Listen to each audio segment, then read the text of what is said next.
Bonjour et bienvenue pour cette 99e édition de Un jour un comics, l'émission qui tous les jours vous présente un comics en VO. Déjà la 99e émission, oh là là, j'en ai fait de l'émission. En sachant qu'elles sont vues toutes à peu près 500 fois, et il y en a qui ont tapé les 3000, les premières, boum boum. Donc en fait elles restent et les gens les regardent après, et ça c'est chouette. Aujourd'hui je vais vous parler de Zenescope, un Zenescope qui a sorti un super one shot, et je voulais vous en parler, sur le monde de Oz avec Dorothy.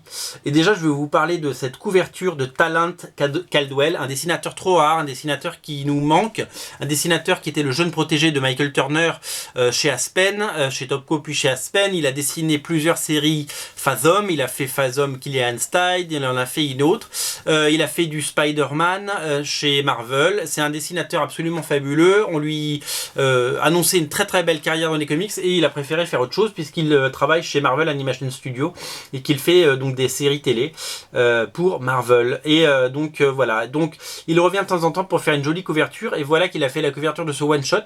Donc un one shot, c'est un numéro standalone, c'est un numéro tout seul, vous n'avez pas acheté une série entière pour le lire, vous avez juste à acheter ce numéro et vous faire un avis.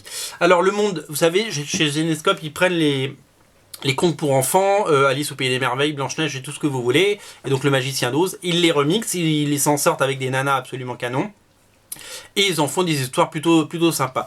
Il y a eu une trilogie Oz avec 3 TPB qui sont disponibles sur tous les sites, que vous pouvez commander, et ils ont décidé de faire un truc qui s'appelle No Place Like Home. Dorothy est de retour dans le Kansas, ou dans le Texas, Kansas, on va dire. Elle est de retour et elle a envie de passer une petite vie tranquille, et sauf que le monde dans lequel elle était avec tous les personnages d'Oz arrive chez elle, voilà, et donc ça va être un beau bordel. Voilà, donc vous n'avez pas besoin d'avoir lu autre chose pour lire cette série. Donc ça se passe dans le cirque dans lequel, vous savez, elle était au début, et puis finalement elle est arrivée dans le monde d'Oz. Là elle est dans son monde à elle. Graphiquement ça va, c'est propre, parce qu'on a connu pire chez Zenescope. Le dessinateur s'appelle David Lorenzo Rivero, c'est pas ma famille, je vous le jure. Et alors ce qui est très chouette, c'est que non seulement vous n'avez pas besoin d'avoir lu quoi que ce soit de Zenescope pour lire cet épisode et puis pour découvrir cet univers un petit peu aujourd'hui qui est assez compliqué, et en plus à la fin ils ont fait un truc très bien, c'est qu'ils ont fait des fiches de personnages avec Dorothy par exemple. Donc vous avez ses pouvoirs, vous avez ce qu'elle est devenue, ses armes, et vous avez un petit texte qui explique. Vous avez tous les personnages principaux de la série, l'épouvantail, etc., Bartleby, vous avez la Queen, la Reine des Neiges, quoi, la Reine du Nord, regardez comme elle est canonissime, boum, j'enlève, voilà.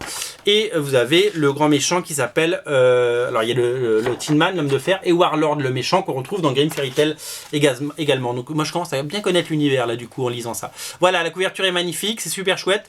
Alors je voulais vous signaler, en profiter, donc ça c'est disponible, et la couverture c'est Talent Caldwell, donc profitez-en. Et si vous voulez commencer Zenescope, rubrique Zenescope tout simplement dans Comics VO, vous pouvez pas le rater. Je voulais vous signaler les sorties de Grimm Fairy Tale numéro 119 avec une couverture de Mike Chrome. Il n'a pas dessiné Nana, mais comme c'est Mike Chrome, moi j'aime beaucoup.